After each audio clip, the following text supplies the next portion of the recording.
They said a farm girl with no simulator hours and a dead father's crop duster would never survive Top Gun.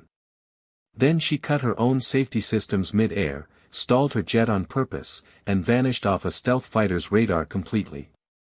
In 90 seconds, the room went silent. Here's exactly how she did it. Before you watch full story, comment below from which country are you watching. Don't forget to subscribe for more amazing stories. Dakota Reyes grew up on a grain and cattle operation outside a town so small it didn't have a stoplight, just a four-way stop and a feed store that doubled as the post office. Her grandfather, Walt Reyes, had flown crop dusters for 30 years before arthritis took his hands. By the time Dakota was old enough to reach the rudder pedals, he'd already decided she was going to be the one who kept the family plane in the air. The plane was a 1974 air tractor, patched more times than anyone could count, painted a shade of orange that had faded to something closer to rust. Walt called her the old girl and treated every flight like a conversation between man and machine. He didn't believe in flying by instinct alone, and he didn't believe in flying by instruments alone either. He believed in something in between, a kind of physical literacy most pilots never bothered to develop because modern aircraft didn't require it anymore. Instruments will tell you what already happened, he told her once, when she was 14 and shaking after a near miss with a grain elevator. Your body tells you what's about to happen. You learn to listen to both, and you'll never be surprised by anything in the sky.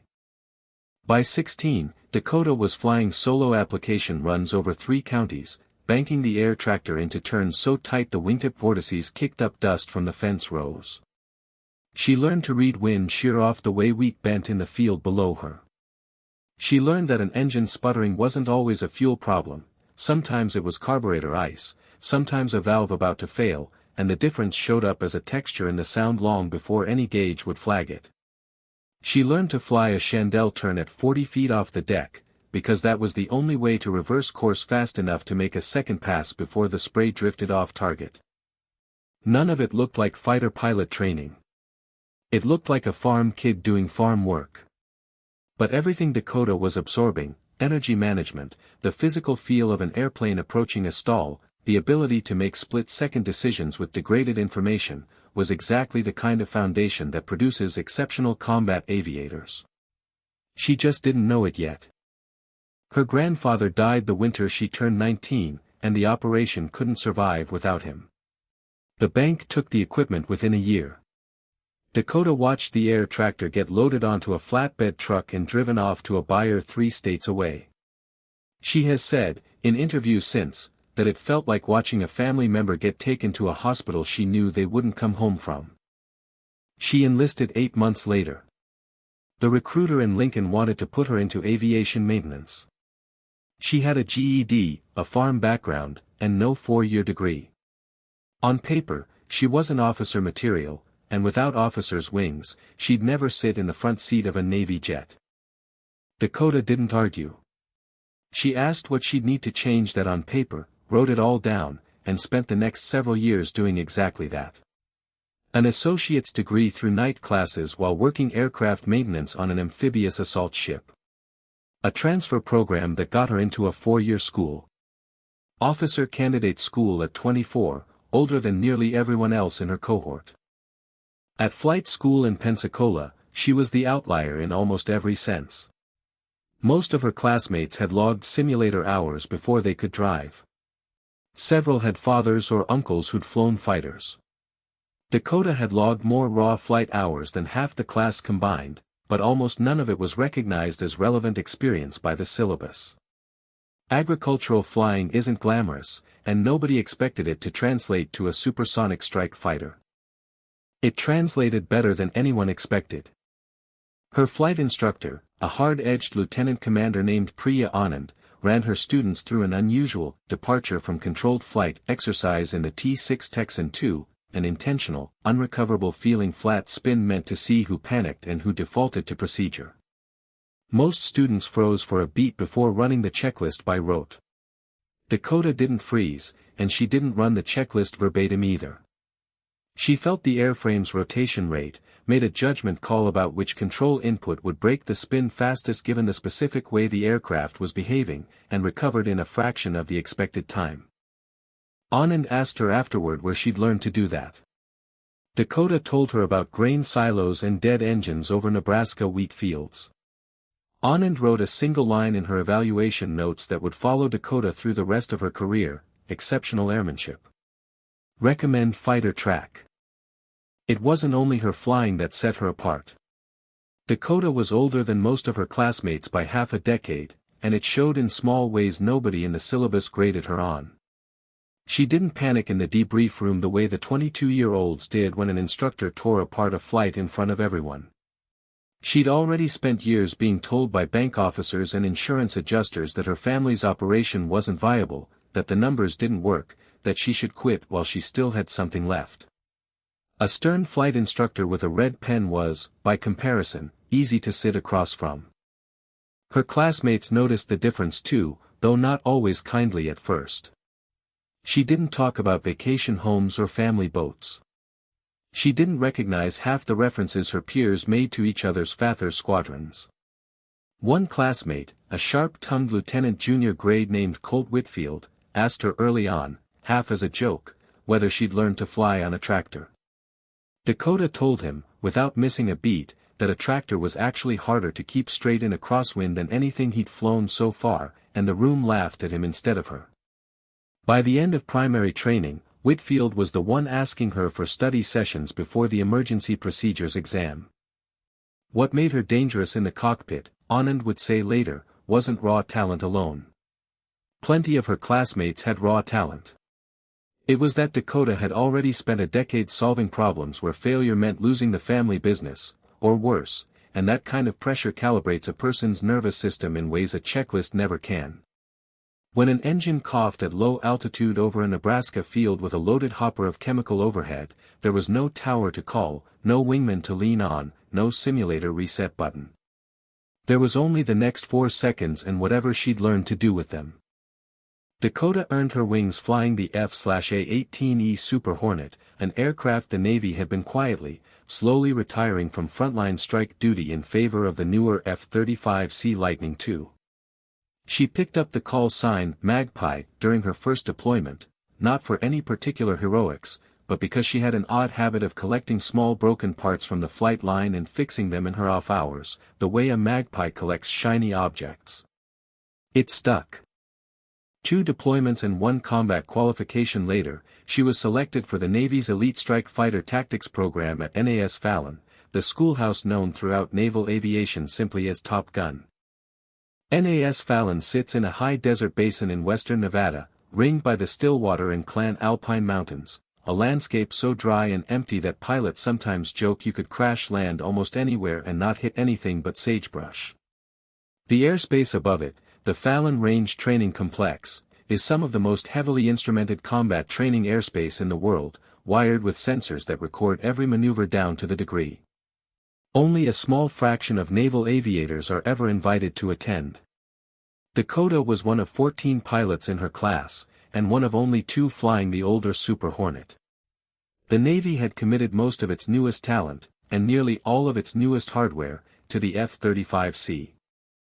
The instructor running the class was Commander Elaine Cruz, call sign Reaper, a veteran of 2 combat tours with a reputation for dismantling pilots' egos in the first week so she could rebuild something more useful in the second.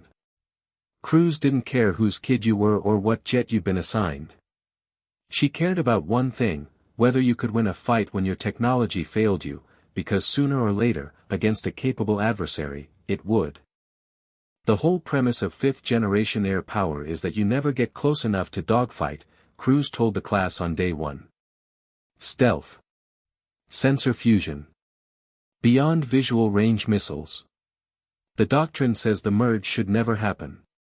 But doctrine is written by people hoping for the best case.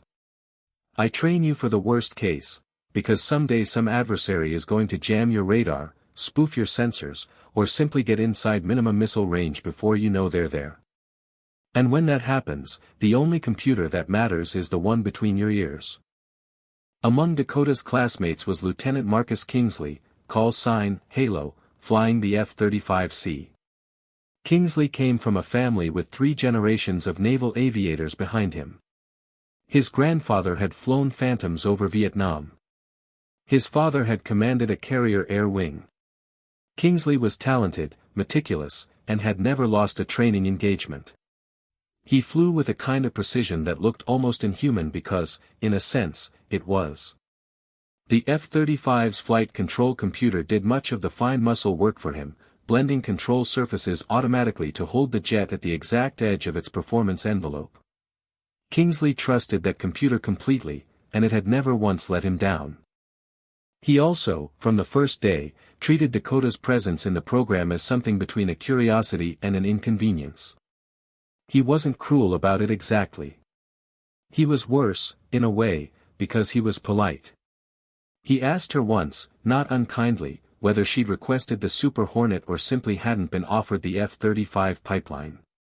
She told him the truth, she'd requested it because she'd rather master a jet fully than half know one that flew itself. He laughed, assuming she was joking. The rest of the first week fell into a predictable rhythm. Mornings were spent in the academic wing, working through electronic warfare theory and sensor fusion doctrine with instructors who assumed most of the class had already absorbed the basics from years of simulator time.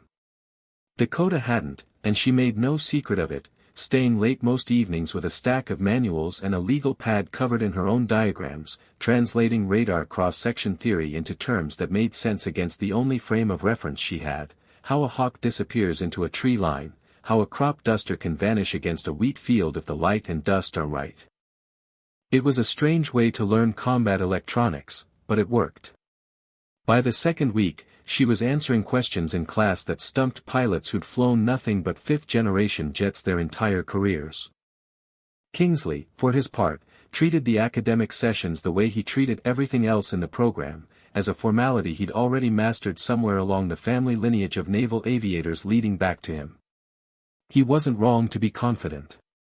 His flying was genuinely excellent, disciplined down to the smallest control input, and his understanding of the F-35 systems ran deeper than almost anyone else's in the class, instructors included. What he lacked, though nobody in that briefing room would have said so out loud yet, was any real experience being wrong. He had never had an aircraft fail him at the worst possible moment. He had never had to solve a problem the manual didn't already have an answer for. The first phase of the syllabus was basic fighter maneuvers, close range, visual range dogfighting, guns only, no missiles. Cruz paired the students deliberately, and when she got to the bottom of the roster, she paired Kingsley against Reyes. "Let's see what a 5th-generation jet does against agricultural instincts," she said, and there was a ripple of laughter in the briefing room. Dakota didn't laugh, and she didn't flinch either. She'd been underestimated in briefing rooms before. On paper, the matchup wasn't close. The F-35C's high angle of attack handling meant Kingsley could point his aircraft's nose almost anywhere regardless of its actual flight path, a capability the Super Hornet simply didn't have in the same measure. His helmet-mounted display fed him a real-time, computer-generated picture of the fight, projecting predicted flight paths and firing solutions directly onto his visor. Dakota would be flying an older airframe with none of that, relying on raw eyesight, feel, and instinct against a machine explicitly engineered to make instinct less necessary. Every analyst in the building expected the engagement to be short. That afternoon, the Nevada heat shimmered off the tarmac as the 2 jets taxied out. Over the tactical frequency, Kingsley's voice was easy, almost bored. "Don't feel bad about this one, Magpie. Nobody beats the jet." "I'm not fighting the jet," Dakota answered. "I'm fighting you." They climbed to altitude, separated to a preset distance, and turned back toward each other. In the underground control bunker, Cruz stood with her arms folded, watching the telemetry feed alongside her tactical analyst, a soft-spoken lieutenant commander named Ray Okafor. "Kingsley's going to take her in the horizontal," Okafor said, watching the geometry develop. "The F-35 sustained turn rate against that old Rhino, it's not going to be close." "Watch the Rhino anyway," Cruz said quietly. At the merge, the 2 jets crossed canopy to canopy at a combined closure speed north of 900 knots, close enough that for a fraction of a second, Dakota could see the gold tint of Kingsley's visor. Then the fight was on. Kingsley pulled immediately into a hard, high G turn, letting the F-35's flight control computer optimize the maneuver in real time, blending flaps, rudder, and stabilators to bleed the minimum possible energy while achieving maximum turn rate. His helmet display painted a projected intercept path, showing him almost exactly where Dakota's jet would be in the next several seconds. Dakota felt 7 Gs crush down on her chest as she held the Super Hornet into its own turn, tightening her stomach and forcing short bursts of breath to keep blood in her brain. Her vision narrowed at the edges. She didn't glance at her instruments. She could feel the airframe shuddering, feel the drag biting at the wing's leading edge, feel exactly how close to the edge of controlled flight she was, the same sensation, scaled up by a factor of 10, that she'd felt 100 times pulling a crop duster out of a low pass over a fence line. Tone. "I've got a lock," Kingsley called, voice cool, already sliding toward her 6 o'clock. "You're bleeding energy, Magpie. This one's already over." He wasn't wrong about the numbers. In a pure horizontal turning fight, the F-35 systems gave Kingsley too large an edge to overcome. Dakota knew that going in, so she didn't fight the fight he wanted. She rolled inverted and pulled the nose straight down, dragging the engagement into a vertical dive toward the mountains below, trying to force a mistake the computer couldn't correct for. Kingsley followed her down without hesitation, his jet systems automatically managing his throttle and pitch to hold optimal position, waiting for the moment she would have to pull out and present herself as an easy shot. "Altitude, Magpie," Cruz warned over the radio as the numbers ticked down. "Watch the deck at 8,000 feet. With the hard deck fast approaching, Dakota did something no analyst in the bunker predicted. Instead of pulling up cleanly, she chopped her throttles to idle, deployed her speed brakes, and threw the jet into a violent, deliberate deceleration, intentionally destroying her own airspeed in less than 2 seconds. In modern air combat, speed is treated as a form of life support. Deliberately discarding it is considered close to suicidal. Kingsley's F-35 closed the gap almost instantly. His system screamed a closure rate warning a half-second too late for pure reflex to override the trust he'd placed in it all these years. He shot past her canopy, overshooting completely. The model had assumed no rational pilot would intentionally stall an aircraft 3,000 feet above rising terrain. "Overshoot," Okafor said in the bunker, sitting forward so fast he nearly knocked over his coffee. He overshot her. Kingsley recovered fast, faster than most pilots could have. He hauled the F-35 into a high angle of attack pitch up, using the jet's raw thrust to hang the nose in the air and slow further, trying to swing back around onto her before she could build speed again. "Nice move, Magpie," he said, breathing hard now. "Still got the angle, though." Dakota was hanging at barely over 100 knots, her Super Hornet dangerously close to a full aerodynamic stall, the stick going soft and mushy in her hands as the jet's own flight computer fought her, trying to push the nose down and rebuild airspeed the safe way. She reached down and disengaged the alpha limiter, the software governor designed to prevent exactly the kind of extreme, uncommanded departure from controlled flight she was about to attempt. In the bunker, the telemetry display lit up red. "She's pulled her limiters," Okafor said, staring at the raw data feed like it had to be a glitch. "She's flying the jet completely unassisted at the edge of a stall." Cruz didn't answer right away. Disabling the alpha limiter on a Super Hornet at low altitude, low airspeed, and high angle of attack is exactly the kind of input the safety systems exist to prevent. It's briefed against in every syllabus, flagged in every safety stand down. It is, by any conventional measure, an extraordinarily dangerous thing to do. Above the desert, Dakota wasn't thinking about any of that. She was thinking about a grain silo outside Norfolk, Nebraska, and the last half-second before you either commit to the turn or you don't. She kicked the rudder hard to the stop and slammed the stick diagonally forward. Without the computer softening her inputs, the heavy jet snapped around its own center of mass in a brutal, almost ugly pivot, a maneuver agricultural pilots call a hammerhead, used to reverse direction in dead air at the end of a field, never meant for anything moving anywhere near this fast. For a critical half-second, Kingsley's sensors couldn't make sense of what they were seeing. The F-35's tracking systems are extraordinarily good at predicting the flight path of an aircraft, because aircraft, as a rule, obey a fairly narrow set of physical patterns. What Dakota's jet was doing didn't fit any of them. It was falling and rotating and reversing direction all at once, outside the parameters the system had been trained to expect.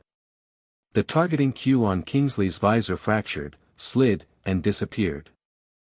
"I've lost the track," Kingsley said, and for the first time all day, there was real alarm in his voice. Systems not reacquiring. He hadn't lost the track. He'd lost the fight. Dakota's nose came around and pointed straight down at the top of his aircraft, still hanging awkwardly in its high alpha stance, bleeding speed, wide open. She slammed the throttles forward, felt the twin engines bite back into the thin desert air and arrest her fall, and rode the ragged edge of a stall straight down onto his position. She didn't need a radar lock. She didn't need a computer-generated firing solution. She had eyes on the target and a lifetime of instinct telling her exactly when to pull the trigger. "Guns, guns, guns," she said, her voice flat and steady over the radio. "Kill on the lightning. Good fight, Halo." Nobody spoke for a long moment. In the bunker, Okafor slowly sat back in his chair. Cruz allowed herself something close to a smile. "Well," she said. "I'll be damned." 40 minutes later, the two jets taxied back in under a blistering Nevada sun. Ground crew who'd been following the live telemetry feed stood along the flight line in near silence as the canopies popped open. Kingsley was down the ladder first, helmet already off, face flushed with something between disbelief and anger. He crossed the tarmac toward Dakota as she climbed down from her own jet. "You pulled your limiters," he said. "That's a flight safety violation. My systems couldn't track a flight path that isn't physically rational. You didn't outfly me. You broke the rules." Dakota unclipped her oxygen mask and let it hang against her flight suit. She wasn't angry, and she didn't raise her voice. "If that had been a real adversary over open water," she said, "they wouldn't care what your software could or couldn't predict. You flew the computer, Marcus. I flew the airplane." Before Kingsley could respond, Cruz walked out onto the tarmac. She didn't stop at Dakota. She went straight to Kingsley. "Save it for the debrief," Cruz told him. "She didn't cheat. She broke your rhythm. You've spent your whole career trusting a helmet to tell you what's happening outside your own canopy, and today it cost you. We are training pilots to fight adversaries who will jam our radars and spoof our sensors. When the screens go dark, I need aviators who still know how to fly." Then she turned to Dakota, studying her for a long moment before speaking. "Lieutenant Reyes," she said, "that maneuver was reckless, and from a pure survivability standpoint, borderline foolish. It was also the single best piece of raw instinctual flying I've seen from a student in this program. Get cleaned up. You're teaching the low-speed energy seminar this afternoon." Dakota straightened and answered the way she'd been trained. "Yes, ma'am." Word of the engagement moved through the Fallon schoolhouse within the day, and within the week it had reached squadrons well beyond it, not because a Super Hornet beat an F-35C in a single training engagement, which happens more often in syllabus fights than the public imagines, but because of how it happened. The Navy's own internal analysis, conducted afterward, didn't frame the result as evidence the F-35 was somehow inferior. It framed it as something more specific and more useful, a reminder that any system built to predict human behavior has blind spots exactly where human behavior stops being predictable. Commander Cruz used the footage in her seminars for years afterward, not to make a point about old jets beating new ones, but to make a point about the pilots flying them. Technology, she told her classes, gives you an edge, sometimes a decisive one. But it is trained on patterns, and patterns can be broken by anyone willing to fly outside them. The pilots who survive a fair fight against a technologically superior adversary are rarely the ones who outcomputed their opponent. They are the ones who stopped relying on the computer at the exact moment it mattered most. Dakota Reyes finished the program at the top of her class and was retained at Fallon as an instructor the following year, teaching a course she helped design herself, analog combat maneuvering, built specifically around the kinds of energy management techniques that modern flight computers are designed to prevent pilots from ever needing. Marcus Kingsley, to his credit, requested to sit in on one of her first classes. They don't tell people it was contentious. They say it was useful. Years later, when she was asked in an interview what she'd tell a young pilot who felt like they didn't belong in a room full of people with better resumes and better connections, Dakota didn't talk about the F-35 engagement at all. She talked about a rusted orange crop duster and a grandfather who used to say that instruments will tell you what already happened, but your body will tell you what's about to happen, and that the pilots who forget how to listen to their own bodies are the ones who get surprised by the sky. The engagement itself was never publicized in any official capacity. Training footage from Fallon almost never is. But versions of the story spread anyway, the way stories do inside a community as small and tightly wound as naval aviation. Junior pilots retold it in ready rooms on carriers half a world away, usually with a few details exaggerated and a few others quietly dropped, the way any good flight line legend accumulates its own mythology over time.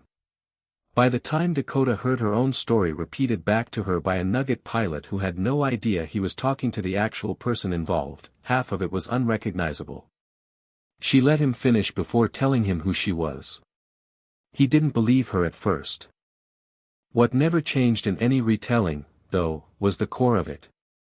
A pilot flying an older jet, stripped of every technological advantage her opponent possessed, had won by refusing to let the fight be decided by anything other than her own hands on the stick. Crews built an entire 2-week block of the Fallon syllabus around that idea in the years that followed, using anonymized telemetry from the engagement, sanitized of names, exact dates, and hull numbers, the way all training material eventually is, to teach incoming classes that a numerical advantage in avionics is not the same thing as a guaranteed victory in a fight. Pilots learn what the machine can do. Fewer of them ever learn what they can do without it. And crews made it her mission to close that gap before the next real war made the lesson far more expensive than a training sortie over the Nevada desert. Kingsley eventually made his peace with the outcome in his own way. He never fully agreed that the engagement had been a fair test of the F-35's capabilities. He maintained, correctly by most technical measures, that in 99 out of 100 repeats of that exact scenario, the jet's advantages would carry the day. But he stopped bringing up the alpha limiter violation as though it settled the argument in his favor, and he started asking Dakota questions instead, real questions, about energy states and low-speed handling and the strange, intuitive math of a maneuver that had no clean equation behind it. 2 years later, flying his second combat deployment, he radioed a young wingman who'd frozen up during a chaotic low-altitude engagement and told him almost word for word something Dakota had said to a class of her own: fly the airplane, not the display. He never mentioned where he'd first heard it. Dakota Reyes eventually left active instructing to fly with a reserve squadron closer to home, close enough that on weekends she can drive out past the old county line and see what used to be her grandfather's fields, now owned by a neighboring operation that grows soybeans where the wheat used to stand. She doesn't fly crop dusters anymore. She doesn't need to. But when new students at Fallon ask her how she keeps her hands steady during a maneuver most pilots are trained from day one to avoid entirely, she tells them the truth, the same answer every time, delivered in the same flat, unhurried Nebraska cadence that once made a fifth-generation stealth fighter completely lose track of what it was looking at. She still keeps a small, dented piece of aluminum on her desk, salvaged from that old air tractor before it was sold off the farm.